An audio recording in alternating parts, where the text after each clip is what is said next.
L'agriculture sensible à la nutrition, c'est d'inciter à l'utilisation des cultures, des spéculations à haute valeur nutritive au niveau des périmètres maraîchers. Donc autour de ça, faire une communication pour l'alimentation saine, diversifiée et hygiénique, sans oublier les aspects de législation au niveau de la République du Mali. L'agriculture sensible à la nutrition implique aussi une prise en charge intégrale de tout ce qui est système de production, qu'il s'agit de la production agricole, de la production pastorale, je vais parler des ressources animales, mais aussi des ressources ligneuses, des ressources forestières.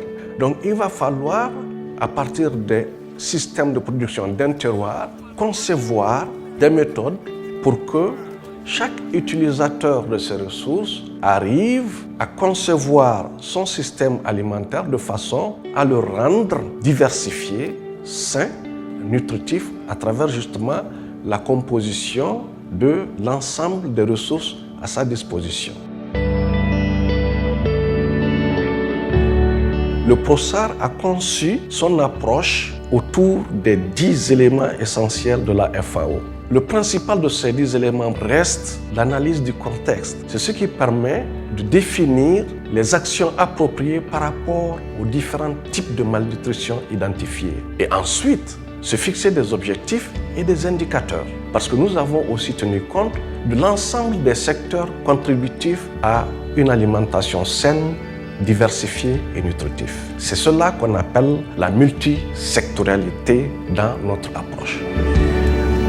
Cela implique le respect de certains aspects, tels que le ciblage des bénéficiaires vulnérables, l'autonomisation des femmes et surtout leur accès autour des terres, le travail avec les différents acteurs sur le terrain, la vulgarisation, la sensibilisation autour de la transformation, la conservation et surtout l'utilisation de ces produits au niveau local.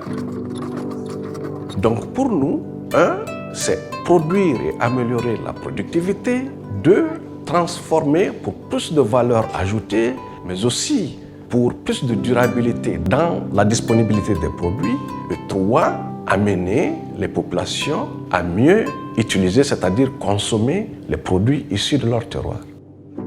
Dans un deuxième temps, nous amenons nos populations à développer d'autres sources de revenus, soit à partir de leur activité initiale ou carrément intégrer d'autres activités qui vont les amener à faire plus de ressources pour pouvoir acquérir les produits en dehors de leur système de production.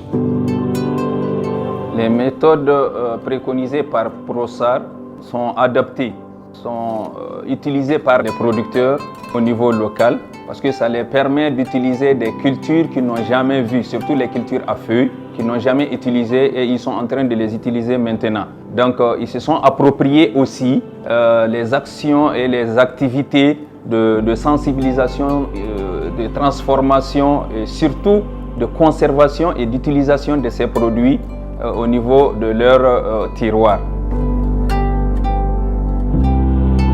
Nous pensons, au vu du retour que nous avons du terrain, que si au départ du projet, en termes de production de riz, nos populations étaient à un peu moins de 5 tonnes à l'hectare, aujourd'hui nous avons des exploitations qui atteignent 7 à 10 tonnes à l'hectare. Parce que notre approche a permis aujourd'hui sur le terrain l'adoption de nouvelles techniques et technologies de production qui garantissent une meilleure productivité. Aujourd'hui, des ménages parviennent à se prendre en charge pendant toute l'année et de façon diversifiée sur le plan alimentaire, à avoir les ressources nécessaires pour leur subsistance. Donc nous sommes confiants et nous pensons que l'ensemble de ces nouvelles connaissances continue de s'ancrer profondément dans les pratiques des populations que nous accompagnons.